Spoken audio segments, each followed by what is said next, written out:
and will be available.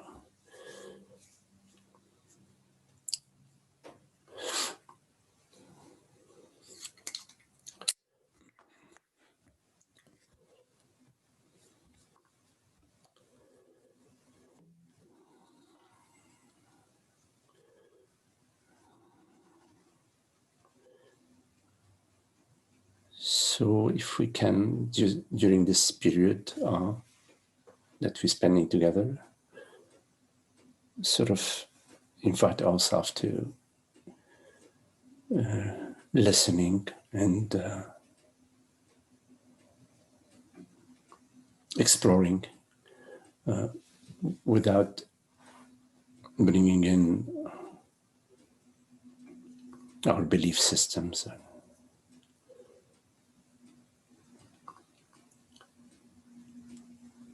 So that we can be together and sort of look freshly.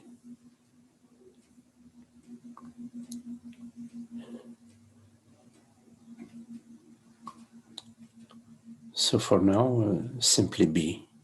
Just turn your attention to your experience, whichever way it's appearing to you. Welcoming it without judgment, without analysis, without trying to figure anything out. Welcome the breath. Sensations within your body.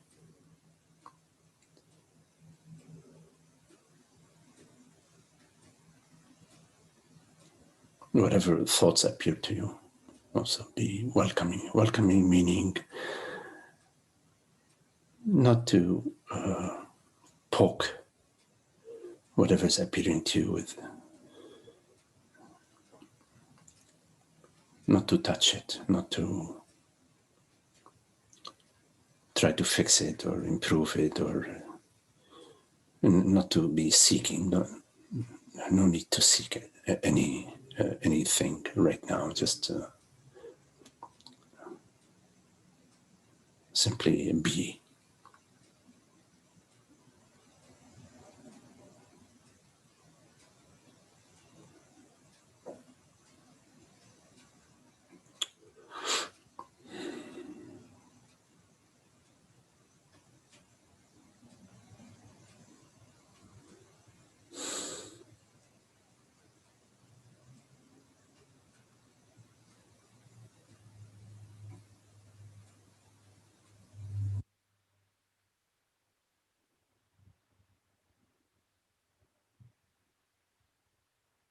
There is no effort required to simply be. And,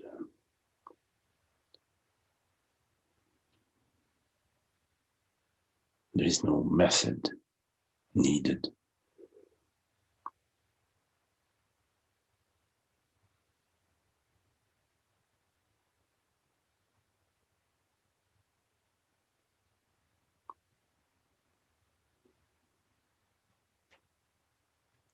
Being is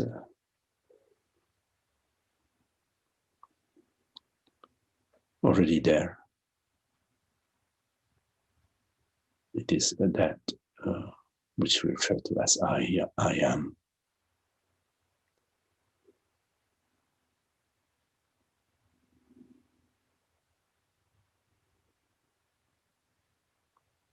It is the peace of being, which is not the result of anything.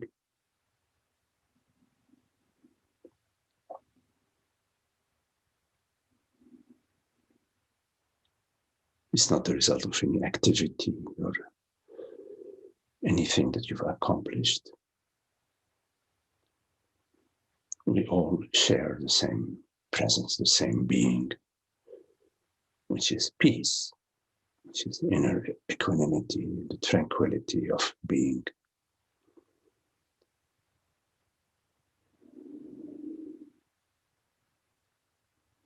And Being is not a state, because a state comes and goes.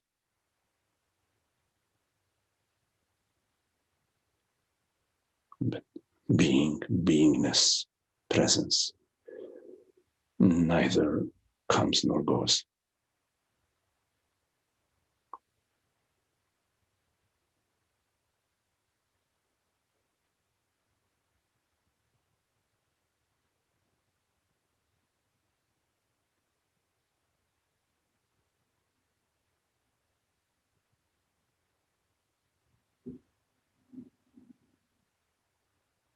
Beingness knows that it is, meaning presence is also aware. It's not a personal awareness like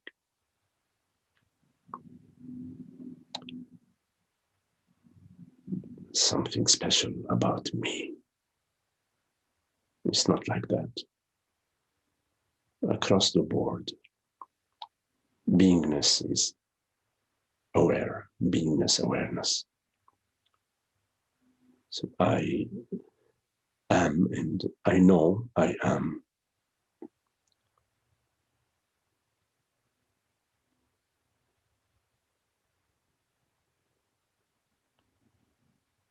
It is not I, the person, I, this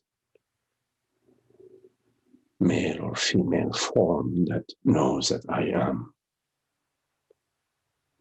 It is not the person or a person or some person that knows that I am. Rather, I itself, meaning presence itself, knows it is.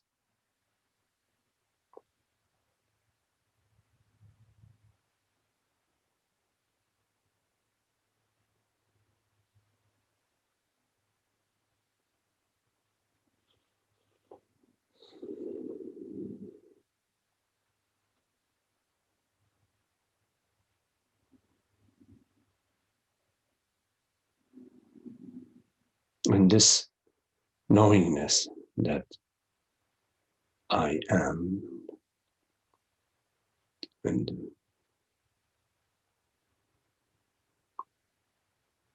that I am aware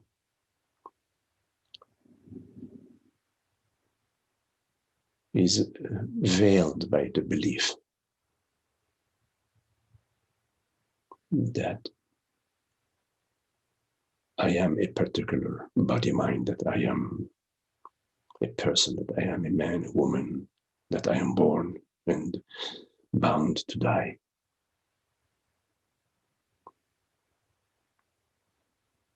Meaning the veil that we live, the fog that we live is that I am a mortal body mind, that I refers to some form which exists, which has a reality of its own.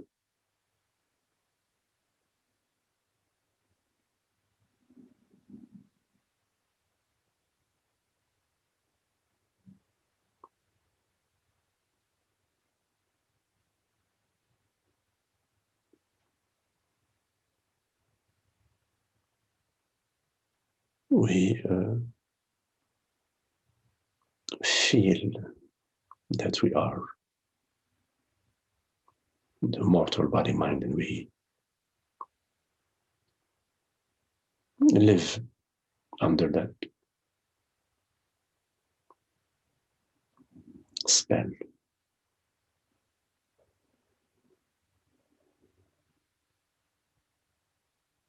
And as a result, we experience the sense of mortality and the sense of limitation. And we experience that I am subject to various conditions to various situations. That whatever happens to the body happens to me, to I. That whatever happens in the world impacts, has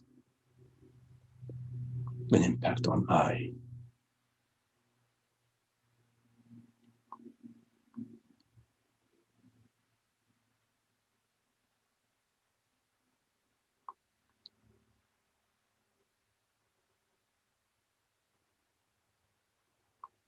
So consciousness meaning awareness, this aware presence.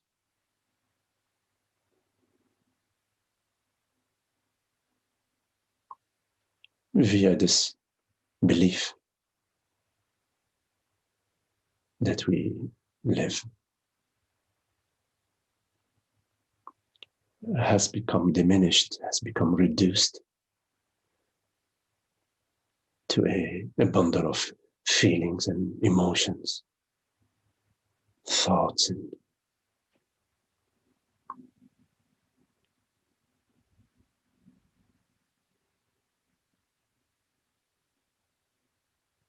we experience that something is happening to I consciousness.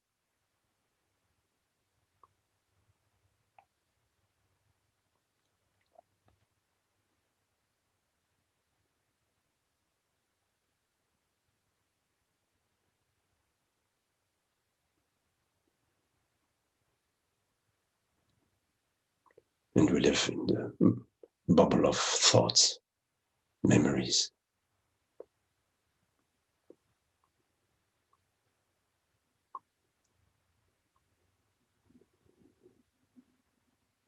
We believe in and feel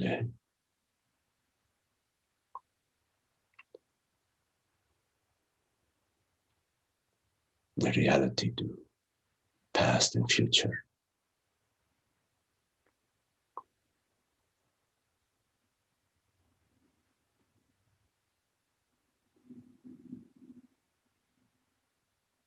And we overlook I, which is the eternity of presence.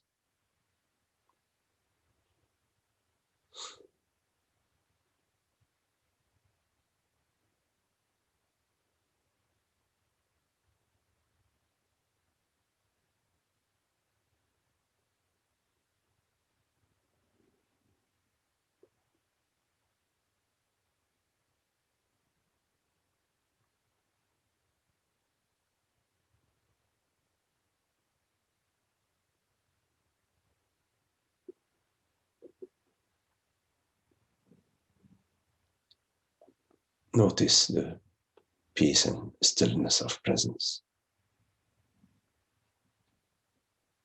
the formless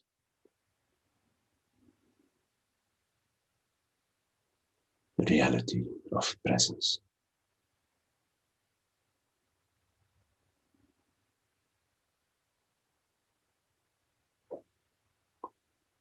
The unmoved, unstirred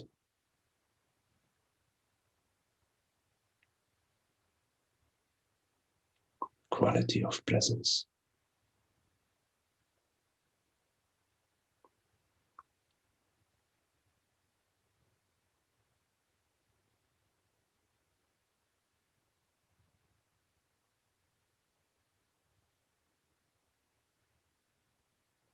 Aware presence is borderless and is the reality of your experience this moment.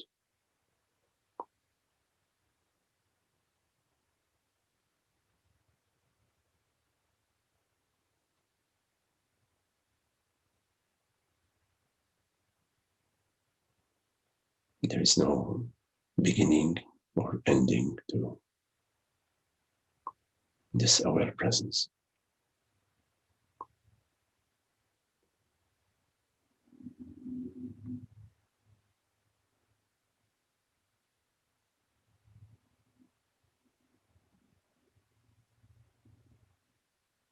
Notice how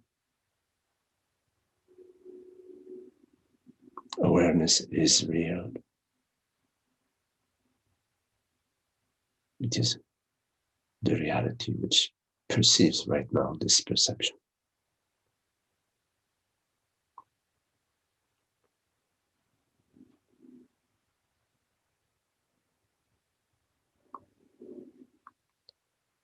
The body-mind instrument, male, female, or whatever form the body-mind instrument,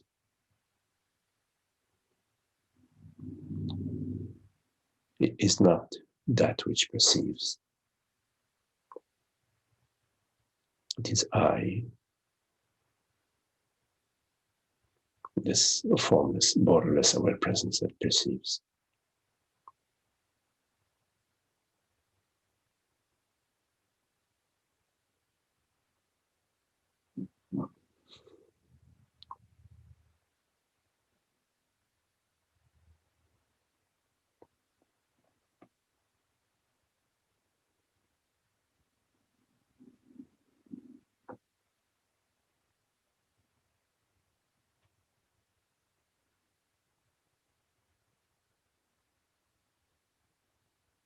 The body-mind is subject to various situations, various circumstances.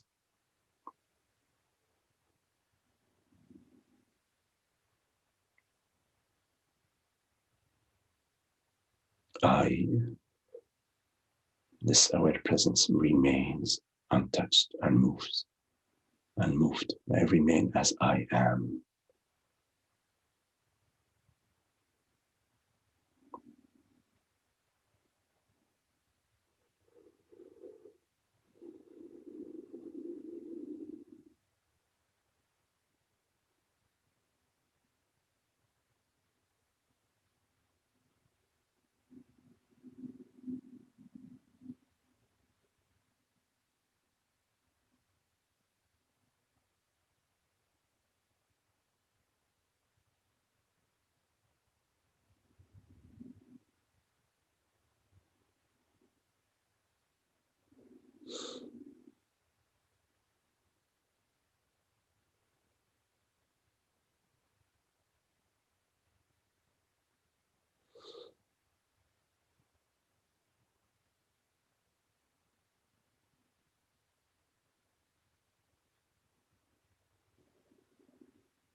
Nothing happens to I awareness.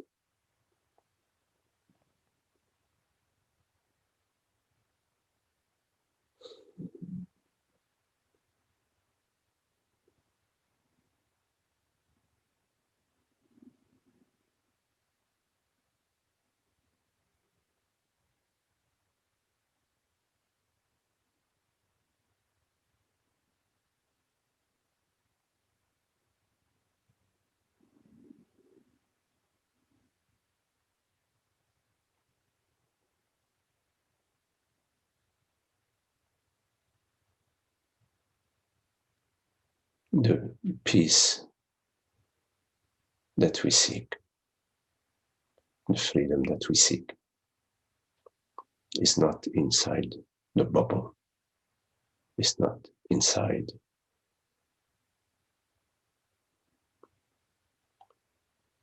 your mind. It is not within that which you perceive.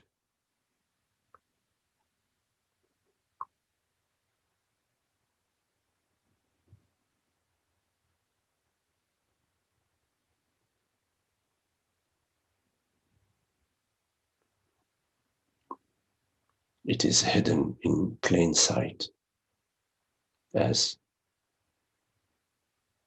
that which is aware, which is awareness itself.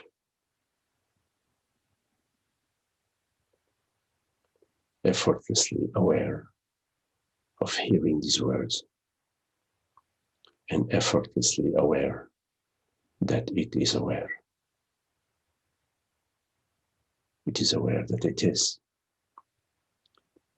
and it is aware that it is aware.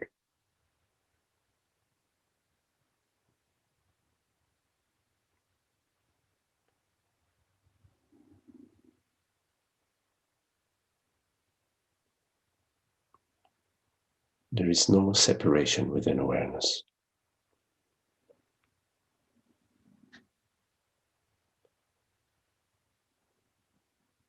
It is only a thought that says my awareness, his awareness, her awareness.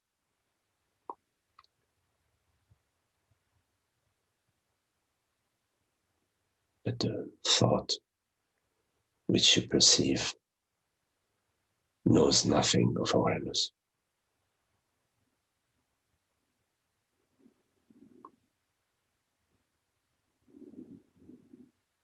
It is rather awareness that knows the thought, that perceives the thought.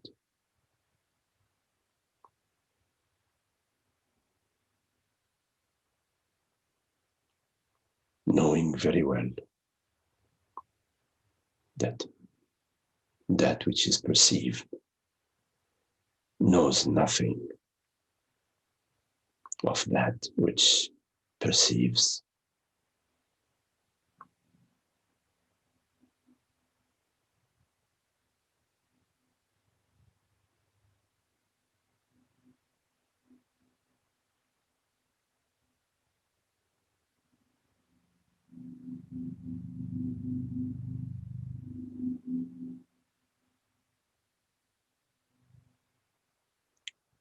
Awareness, consciousness is real. And you are that.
Okay, if you have any questions, anything you would like to share or explore, please make sure you unmute your mic and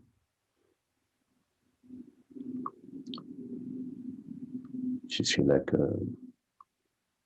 turning on your video, we can also see each other. So any questions?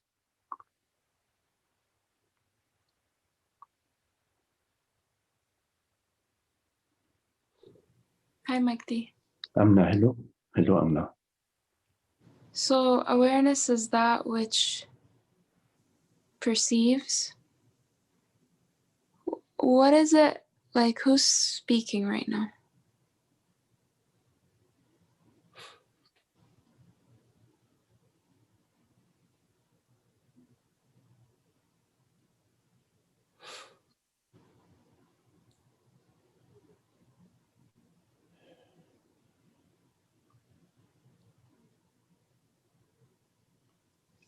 First, we need to understand or speak about speaking.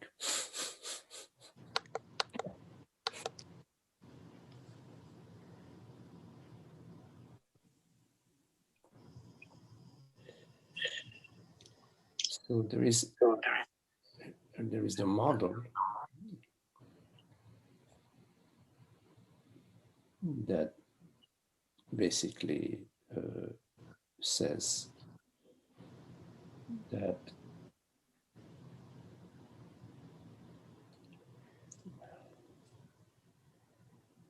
there is an activity. The volume. Thank you, Holger. Let me see what I can do here. Yes, okay.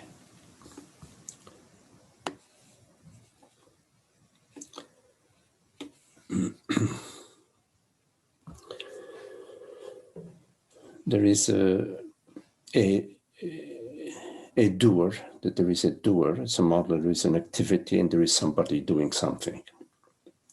So we start with a model. The model says there is something happening, and there is something or somebody that is causing this happening.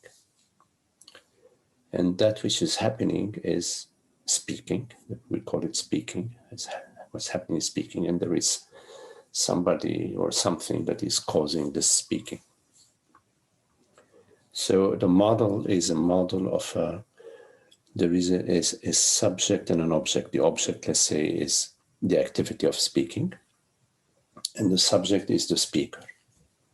So what is it that is speaking? Is it Magdi that is speaking? Is it God that is speaking? Is it consciousness that is speaking? Is it the brain that is speaking? Is it the mouth that is speaking? Is it the vocal cords that are speaking? What is it that is speaking?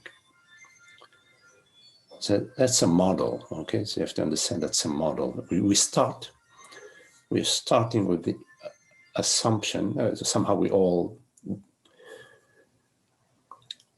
non-verbally agree to the assumption that there is an activity called speaking, and therefore there is somebody, as part of the model, somebody who's speaking. So let's turn our attention to hearing just for a moment. Right now you're hearing these words, right? Yes. Yes. Is it your experience in this moment as you're hearing these words that is it your experience that you are hearing, or is it your experience that, let's say, there is hearing? You heard you see my question? Yeah, so there is hearing. There is hearing. Is it your experience that there is someone hearing? No. Okay. So therefore, in your experience, there is hearing. Then the thought arises that says, well, that thought is not arising from your experience, because your experience is just hearing. The thought arises, says, well, what is it that is hearing? So within that question, there is an assumption that there must be somebody that is hearing. So who is it? Who is it that is hearing? But in our experience, there is just hearing. So the question is arising not from our experience,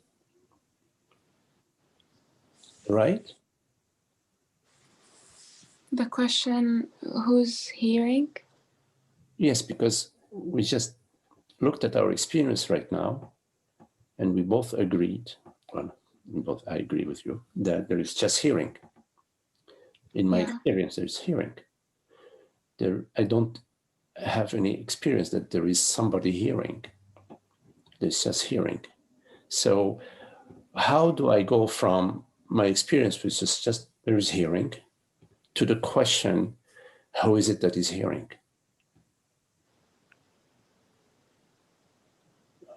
Right? Do you see my question? Or? Yeah. But like yesterday in the conversation, or even before, like you would point out that awareness is that which sees and that which hears. Yeah, let's just stay with my question for now. Okay. The question is, given that my experience is that it's just hearing, is that not sufficient? I mean,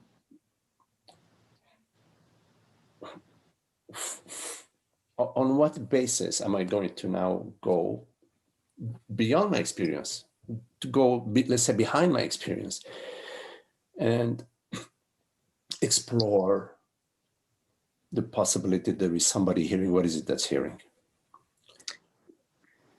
But we say, like, I'm hearing. Yes. We say I'm hearing. So from the terminology I am hearing, there is only one I. Right? There's only one I. There isn't, I am not two. There's just one I, and that's awareness. So one could say, well, from the statement I am hearing, it is awareness which is hearing. From that lingo, I am hearing, I refers to awareness because there's no other I. Yes? Yeah. Okay, so we can say that awareness is hearing, but I'm going to go a little further with that. Yeah.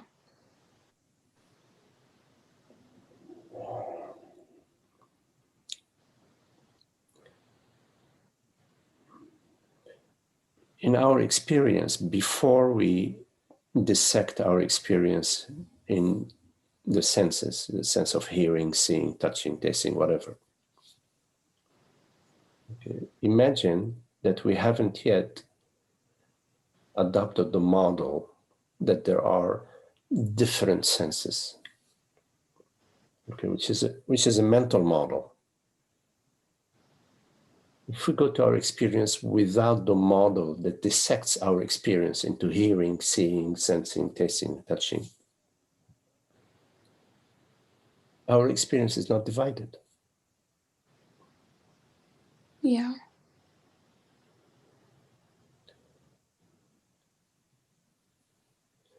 I am not denigrating dividing our experience in the senses, just for practical purposes. You know, for communication purposes, when I say, oh, taste this, then you will know what I'm talking about. I'm not talking about you smelling it. I'm talking to you about tasting it. But our experience precedes the structure of the mind. The structure of the mind into tasting, smelling, touching, etc. The structure of the mind is not how our experience is. The experience of consciousness is undivided. It does not have in it divisions. It is one whole. So often I say, well, when we refer to tasting, one could say that consciousness is taken on the form of tasting, or hearing. Consciousness is taken on the form of hearing right now, which is different from saying that consciousness is actually performing an activity called hearing. I didn't understand what you just said, that consciousness is taking on the form of hearing. It's a way of speaking, a way to point that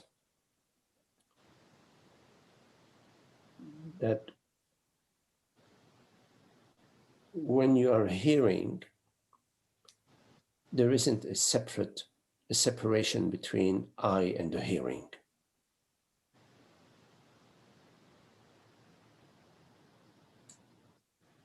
Awareness and the hearing of awareness are not two. There isn't an actual object that is generating some sounds and consciousness that is traveling towards it and then says, I got you, now I'm hearing. That's not the experience of hearing. The experience of hearing is that the hearing, meaning the object, the activity of hearing, and awareness are one. You follow that? Yeah. The awareness of the hearing and the hearing are not two. You follow that? Yeah. So there isn't an actual something that is creating some sounds that is separate from that from awareness. So given that the activity of hearing, the hearing itself and the awareness of the hearing are all one, there aren't two, then one of the way of saying it is that awareness is taken on the form of hearing.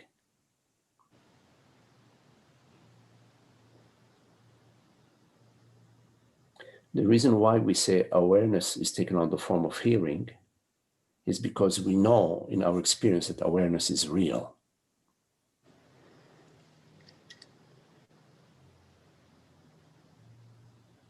If hearing was real, we would say that hearing, which is real, is taken on the form of awareness. Got it. Anyways, that's a side point. The main thing to understand is that there isn't a hearer in hearing. It's just awareness, just consciousness. And at the mind level, we say, well, there is hearing, and we could say, I am hearing, but I is always refers to consciousness. Now, the body-mind instrument is the instrument via which, as a model, via which consciousness hears. You could say that. You could say that the body-mind instrument is an instrument via which consciousness hears. So two things. The first one is that language is misleading. And then the second thing is that, like, when it comes to hearing, then it would be awareness is taking on, or in the sense of speaking, then it's awareness is taking on the form of speaking. So awareness is just taking on whatever is showing up. That's one way of saying it, right? Like in your night dreams, you take on the form of a bird, you take on the form of a butterfly, you take on the form of a stream, you take on all the forms of your night dreams as a metaphor, right? Yeah. You remain as you are the dreamer. So yes, we could say that awareness takes on the form of the world, body, mind. And the reason we say that is because awareness is real. We know from our experience that awareness is real. Given that awareness is real and that there is only one reality, then everything that appears to us, that the world, the universe, the body, the mind, refers to the reality of awareness.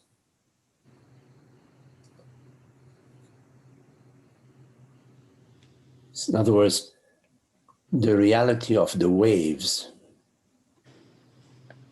and the reality of the streams and the currents within the ocean is water. The big wave, the small wave, the tsunami wave. The reality of the wave is not the wave, is water. So the reality of your experience of hearing, sensing, touching, thinking, the reality of the world, body, mind is consciousness, awareness.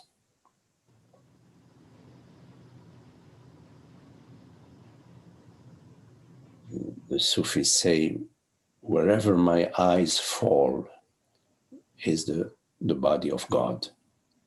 Something to that effect. I may be not phrasing it correctly.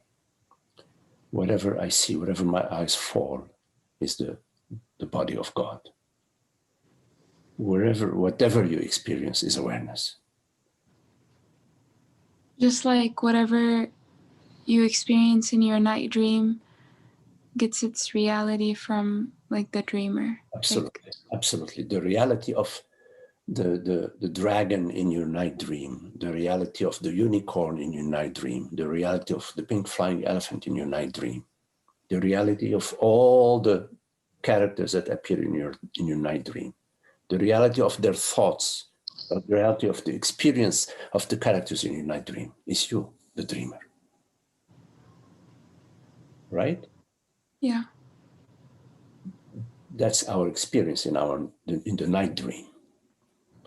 Similarly, in the waking state, the reality of everything you experience. And you experience thoughts, sensations, perceptions. In other words, you experience the mind and you experience the world and the body. The reality of the mind, the world, and the body is this aware presence, consciousness that doesn't come and go. It doesn't become hot when there is a fire or becomes cold when there is ice or snow. Presence, awareness is independent. It is not dependent upon its manifestation, upon the manifestation. Just like the dreamer is unaffected by the content of the dream. Right. The dreamer is completely unaffected by the content of the dream. Okay, so I have another question. Yes. Okay, so my understanding is that when you're driven by like personal goals, then you're moving in the wrong direction because you're strengthening that sense of It depends. separation. It depends. I may have a personal goal of,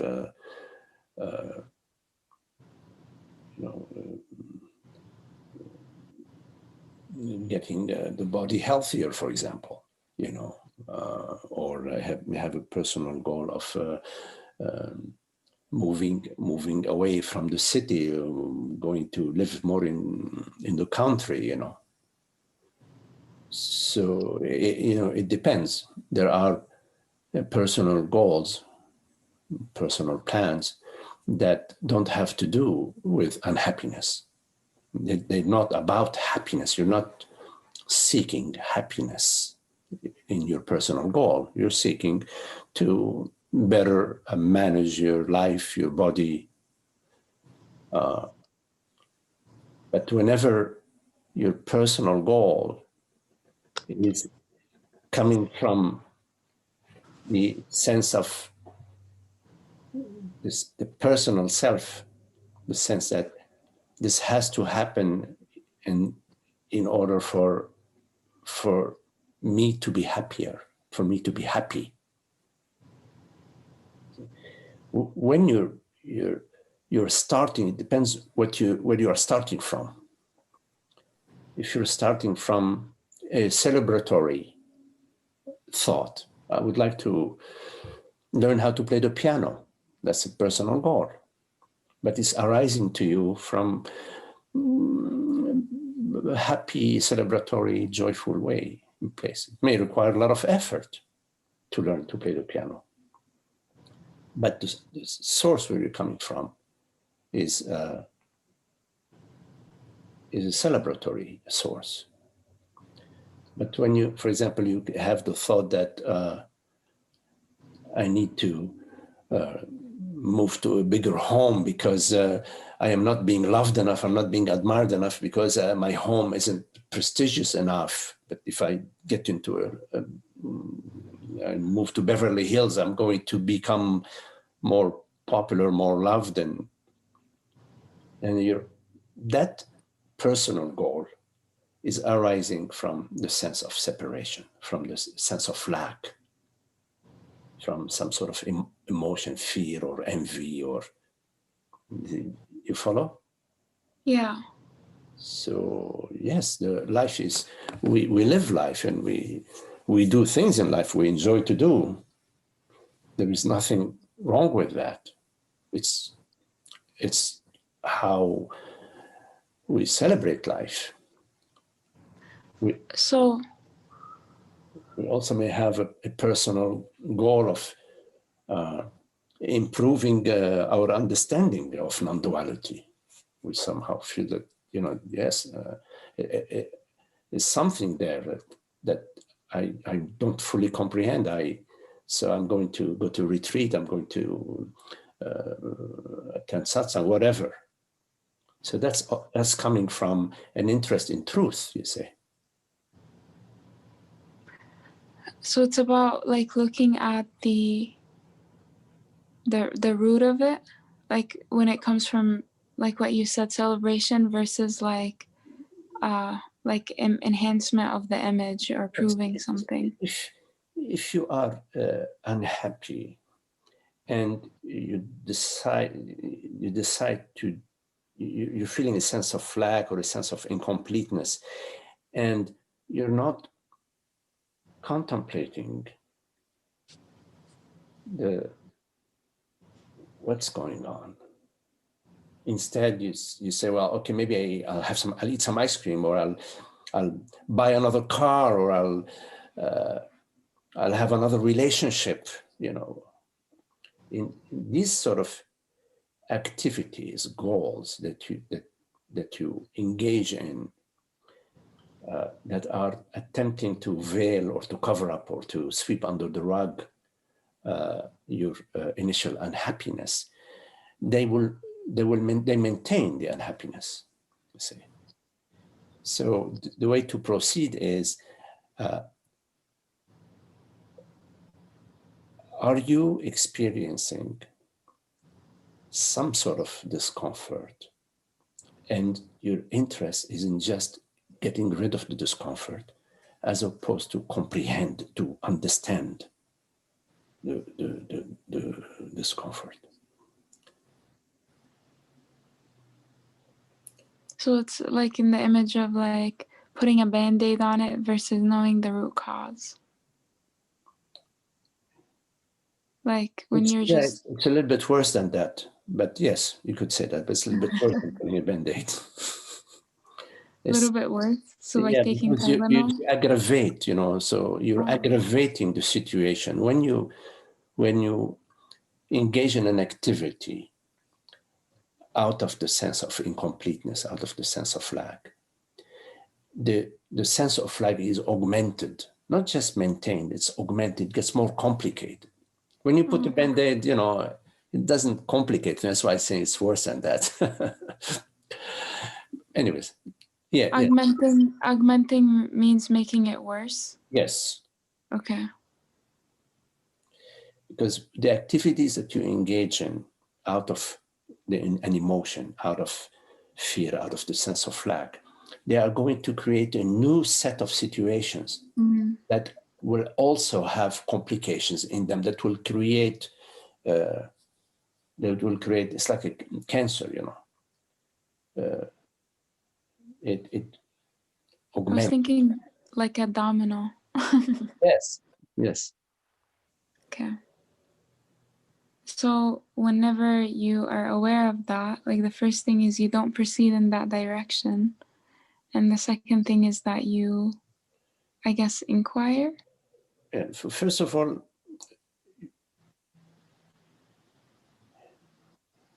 and that will develop, that will become more and more available to you, that you become more and more sensitive to what's how you're feeling in this moment. And you will find that your interest is not in just getting rid of the feeling, because it doesn't work. You come to understand after a while that's not the direction. The direction is not to try to get rid of the feeling by thinking or dreaming or eating or purchasing or whatever. You will find that your interest is in, first, you need to be there. You need to stay there to see it, to comprehend it, to explore it. So your interest will in running away will diminish. So yes, you will find that you are more present. You remain still rather than spinning. You are still. You remain non-moving. So you can. So it reveals itself to you, and what will reveal itself to you is that at that moment you are assuming yourself to be a personal reality, and therefore you're assuming your thoughts and your feelings to be the reality. Whenever you are assuming yourself to be a personal reality, you are assuming yourself to be this body-mind, this particular body-mind. And whenever you assume yourself to be a personal reality, you automatically experience unhappiness, because that's the sense of separation. The sense of separation is this belief and this experience that I'm a woman, I'm a man, I'm this person. And then it goes downstream from there. I'm a person, I know what I'm talking about, I'm smart, I'm educated, I should know better. Why don't they know better? Darn, I've explained to them 20 times this. And all of that, it has at its base, at its root, the unexamined, unseen belief that I am a person, a smart person, a great person, or a stupid person, whatever, It goes either way. So the unhappiness, the root cause of unhappiness is from that initial assumption that I am a person, that I am this body-mind. While our experience, which you can check it out. This moment is that I is this aware presence. I refers to awareness.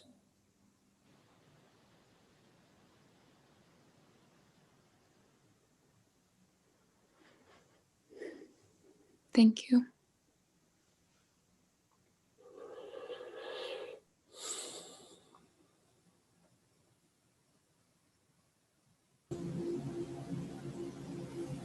Hello, Gigi. Hi, Magdi. How are you? I've been resting in presence quite a bit, and the narrative has been quiet. Can you hear me okay? Yes. Okay. And in that, there's been a lot of opening in the system of the body, a lot of moving stuff. I understand to stay with that, not resist. But what I want to talk to you about is I feel there's not a narrative going on around it, but I really feel like my system is rattled over what has occurred this week, the ugliness that has occurred. And I'm very saddened about such a tremendous expression of darkness that we're witnessing. I just wanted to share about that.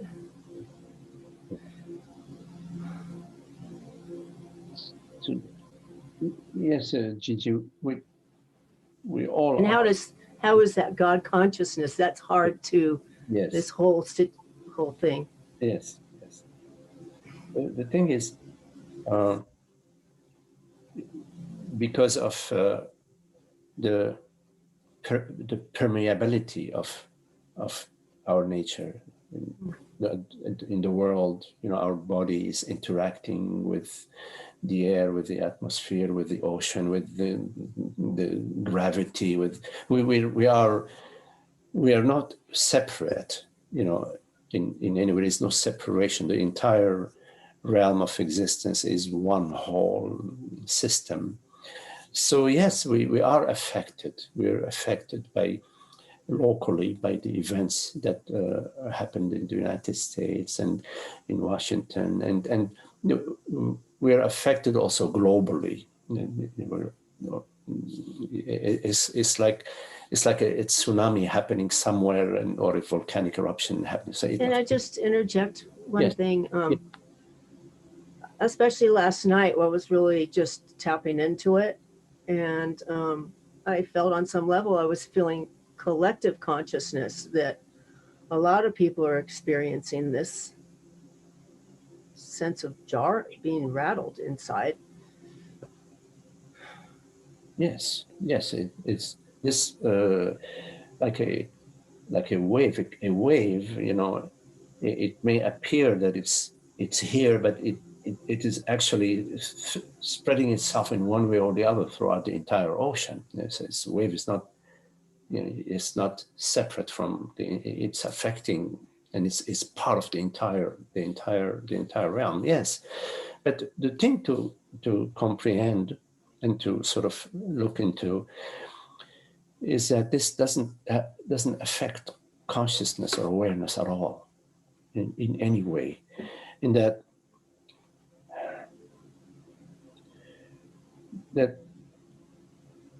awareness is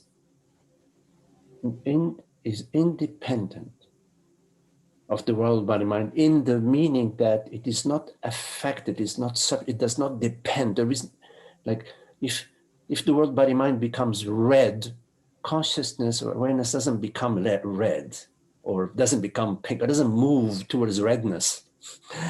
If the world body mind is very, very happy, if there's peace and harmony and everybody's helping everybody, so consciousness isn't feeling better. So yes, at the world body mind, there is the wave effect. The domino effect. There is an event here. Boom, boom, boom, boom. That event reverberates throughout the entire realm of world body mind, in ways that we can notice at the body, in ways we can even not notice. Sometimes we need some very special instrument to detect wow, look at, there is even more impacted than what we realized as a limited body mind. Of course, body mind is limited in it's how far can we hear, how far can we perceive, etc. I'm talking about the instrument, the world body mind instrument. So the key thing to comprehend is that awareness, consciousness, is not in phenomenon, it is non-phenomenal. That you can dream of some very, very, very beautiful things, or you can dream of some really, really ugly things. Nothing happens to you, the dreamer. Nothing. You can dream you won the lotto, or that you lost. Somebody came and stole your car. In your dream, you wake up. Nothing happened to I, the dreamer, I consciousness. So yes, what you are expressing, what you are sensing, because of course of the sensitivity of the body mind, you are sensing in your own way, each one of us in our own way, the effect of behavior that is jarring, you know, that is shocking, that is unexpected. And so in each one perceives it in a slightly different way, although we also share. You know, there is a sharing of mind. There is an aspect of the mind that is shared, and there is an aspect of the mind that is private, that is not shared. Like, I don't know your thought right now. I don't know the sensation, what you're sensing in your body right now. Nor It's do a you. real pain in the heart. Yes, yes, yes. So I'm trying to, I really am not in too much of a narrative. yes. It's more of a sensing thing. Now, I feel very emotionally hungover. yes. You see, the thing to also look into is our beliefs about the world, our beliefs about ourselves, about others. Well, I'm an idealist by nature, so it's really hard to witness Yeah, what exists. yeah. Well, you know, the yin yang, you know, the yin yang symbol, there is the white and the dark. There is that aspect to, you know, in giving birth, there is the joy of the birth, and there is the tremendous pain of birthing, you know, for women. You know, in if life was all pink, it's, it wouldn't be exciting. It wouldn't be it could be boring. It would be, okay, well, okay, so what now? When is it going? When are we going? So what, you see? So that's one of the ways in which life manifests itself, and how we actually enjoy life is the ups and downs. In life, we enjoy it, you know, wow, we prepare a dinner, you know, for friends that come over. We worked hard with shopping and cooking and so on. And then it's, you know, chopping the vegetables, etc. A lot of hard work, cleaning, putting it out. And then the friends come and we're now enjoying, you know, how beautiful, they're happy, they're enjoying your company, we're enjoying their company, etc. So there is, and then after we have to clean up. We have to clean and sweep and okay, those whatever, you know. And then we have to, of course, and pay the credit card bill, you know. For this is how it is, you know, in not to expect it to be different, you see. Now, when we are stuck with a certain emotion, a certain feeling, then there is some sort of expectation, some sort of condition we are placing on something. I don't know. We have to look at that. Is it possible to be transparent to it all, to be open to all of it, the entire realm of good and bad, the crazy and the wise, the one that drinks too much and the one that doesn't drink at all, to be open to all of it. One could say that it's all God's creation, you know, in a way. It wouldn't exist if it wasn't somehow part of the design, you see. So I think what I'm wondering is it a natural part of the awakening process to start feeling more deeply? I feel like I feel things very deeply. yes, I would say yes. That's also my experience, that we become more and more sensitive and more sort of transparent to not just our own inner process, but also the entire realm. Yes, there is that aspect of it. But the other aspect of this becoming more and more sensitive is to become more and more transparent. I mean, it's sort of, it comes through us. It doesn't, there are no branches where it lands. It's sort of, so there's both the sensitivity and the transparency. Yes. So because of the transparency, the sensitivity and the effect of that doesn't last. It's just sort of, it's experience, and you don't even let it go. It just sort of goes by itself because of the transparency of consciousness. There isn't a box where things are being stored or retained or stored in consciousness.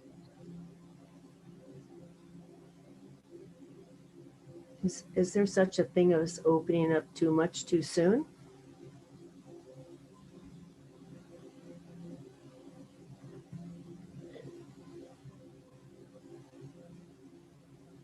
I would look into what is it that is opening up too much too soon? Because consciousness is openness.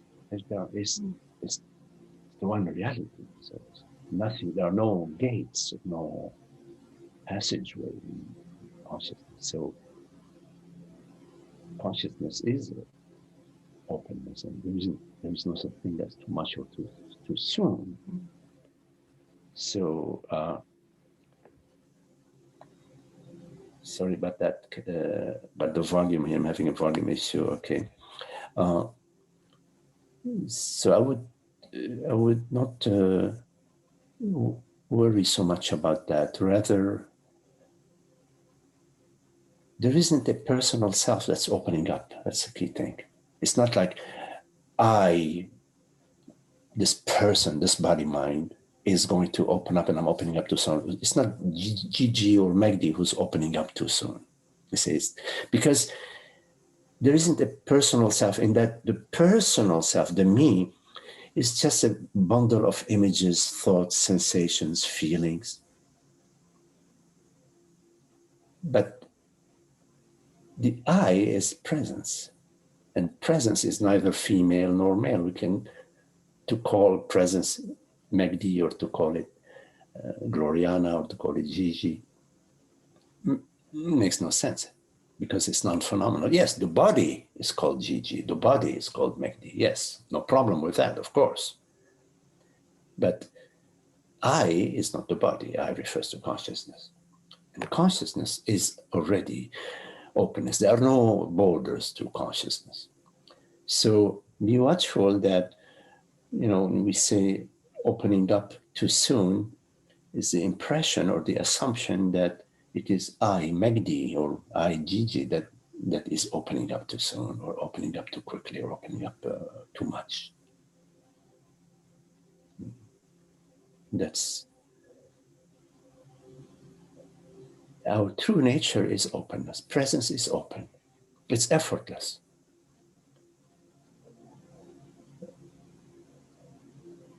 And there is wisdom, the wisdom within presence,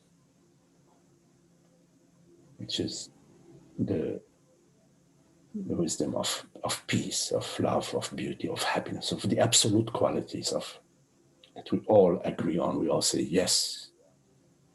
We all say yes to happiness. We all say yes to beauty, to love, to freedom. But we don't all say yes to I am happy and he's not happy. We don't say yes to personal happiness, to personal freedom. Only the so-called person says yes to personal freedom. But the 7 billion human beings will not say yes to personal freedom. They say yes to freedom, absolute freedom. They say yes to absolute happiness. So consciousness already is that freedom, that peace, that happiness, that beauty, that joy. And whenever we go back to our belief that I am this person, I am the mother, I am the daughter, I am the father, I am the son, whatever, that I am the body, mind, then we are going into the personal sense of limitation, the personal beliefs, my tribe, my family, my home, my car, my money, etc. It's my mind. And somehow that veils the peace of being. And rather than experiencing the peace of being and being the peace of being, then we are in the preoccupation about, you know, a better body, a better home, more money, more power, more, hopefully I'm loved. And we become engrossed and entrapped into the personal bubble of me, my past, my future, my family, my money, my awakening, my etc. So whenever we turn our attention to this, in this moment, it's always in this moment, because it's really beautiful, because this moment is the eternity of presence. When we turn our attention to this moment, we find that I, Gigi, am this presence. I am this presence. I, in fact, there's no issue with Gigi and all her life and her feelings and so on. But there is I here, the reality of consciousness, of awareness. And that is neither male nor female and doesn't belong to anybody. It has nobody who owns it, you see.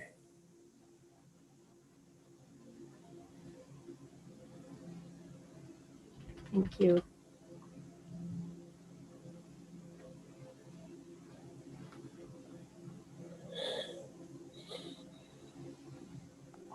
Magdi? Yes, hello, Zoe? Hi. Hello, Yes. Zoe. Yes. I just wanted to share something. You were talking about the transparency and sensitivity of the body. And this morning when I was walking around this lake that I usually walk around, it was such an interesting sensation. There's this part where big, well, you know, for this area, I guess, but dense pine trees. So I don't know, maybe there was I forget what kind, but there were, you know, the evergreen stuff, lines both sides. Yes.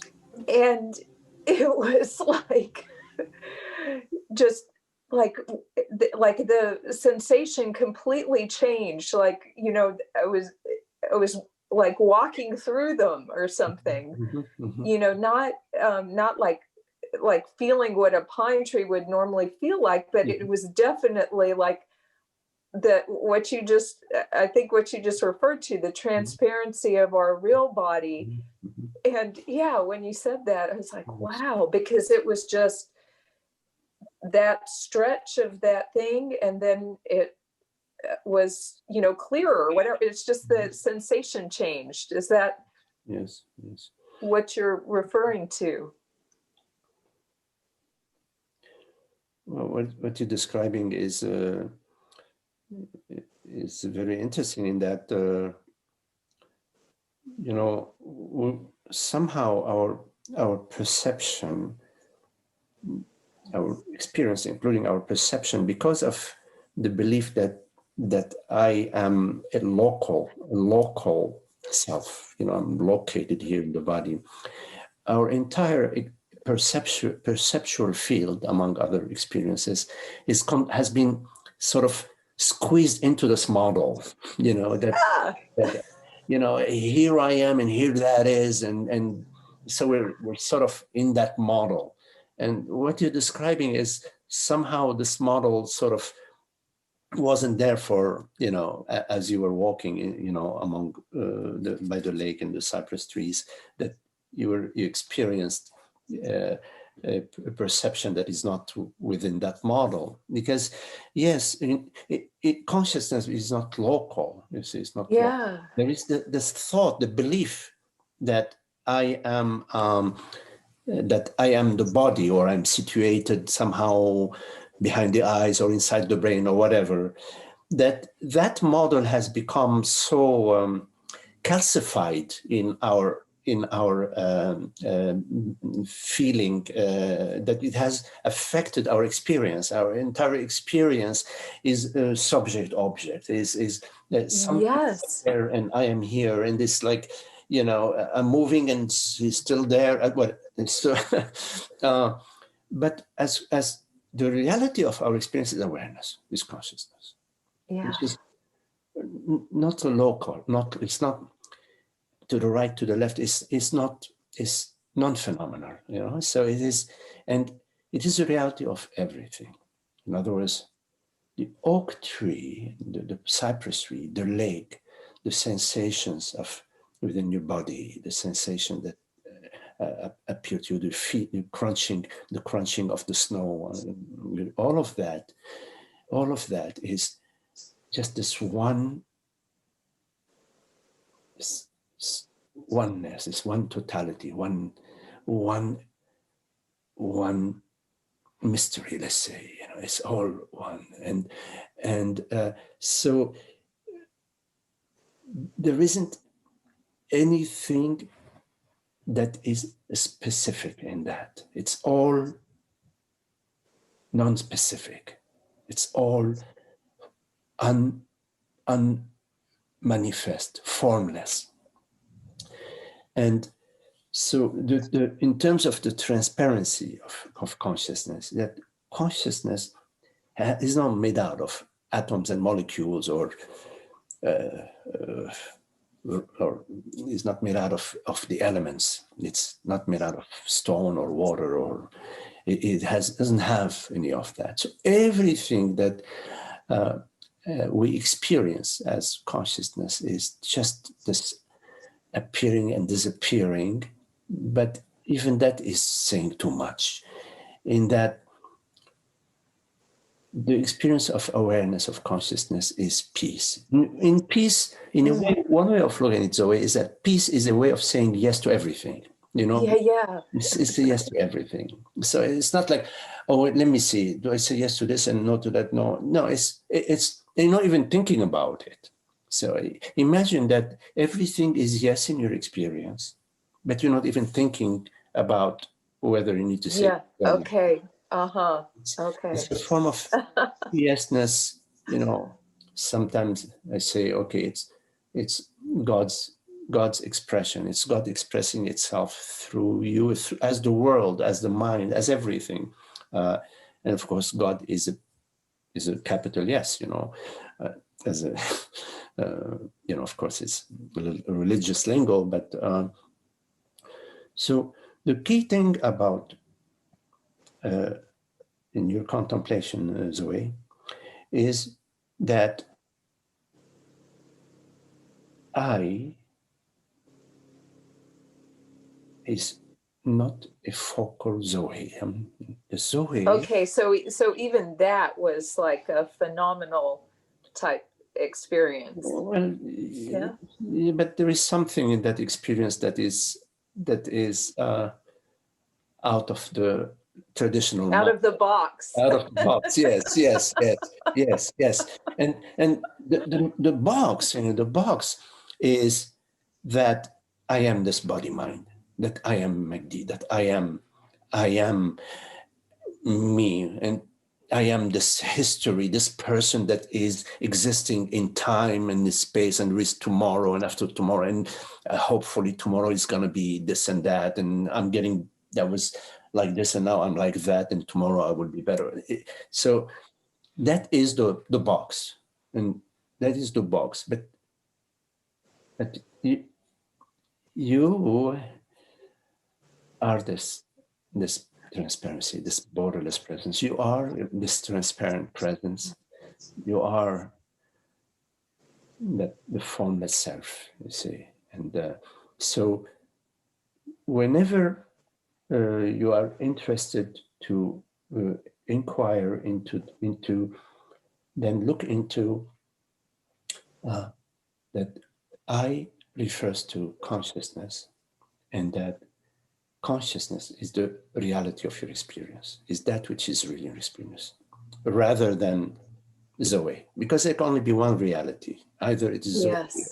So consider that I, the reality of I, is awareness, you see. So that's one thing. And then contemplate that awareness being formless, being non-phenomenal, is not dependent on the world, body, mind. It's not dependent. It doesn't mean it is not aware that there is famine in some parts of the country, that there is madness going on here or there, but it's not dependent. Yeah. It's not, it doesn't require the world, body, mind to be in a certain way in order for it to be happier or whatever. Yes. Yes.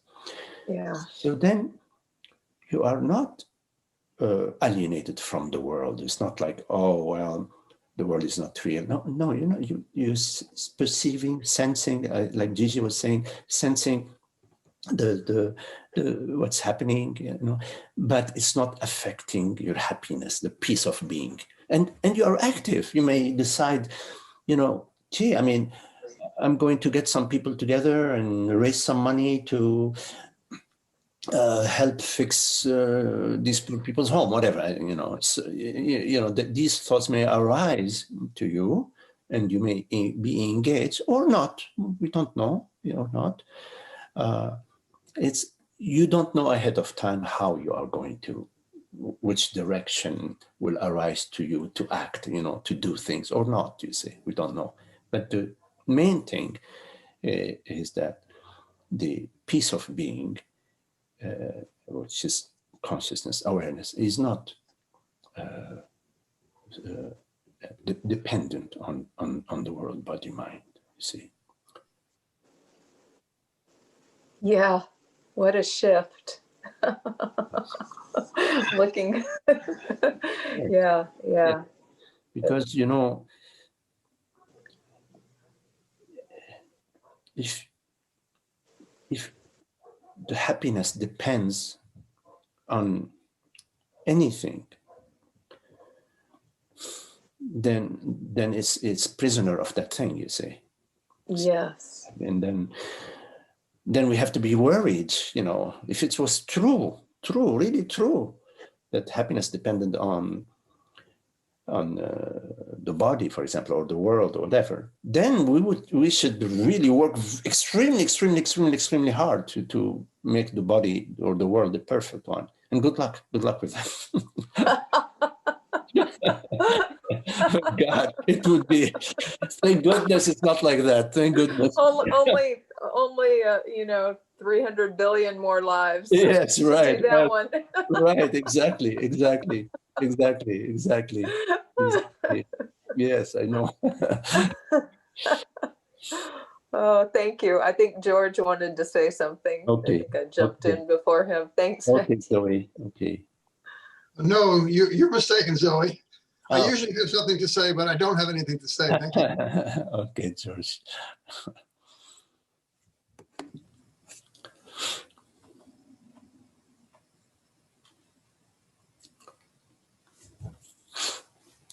So, any questions?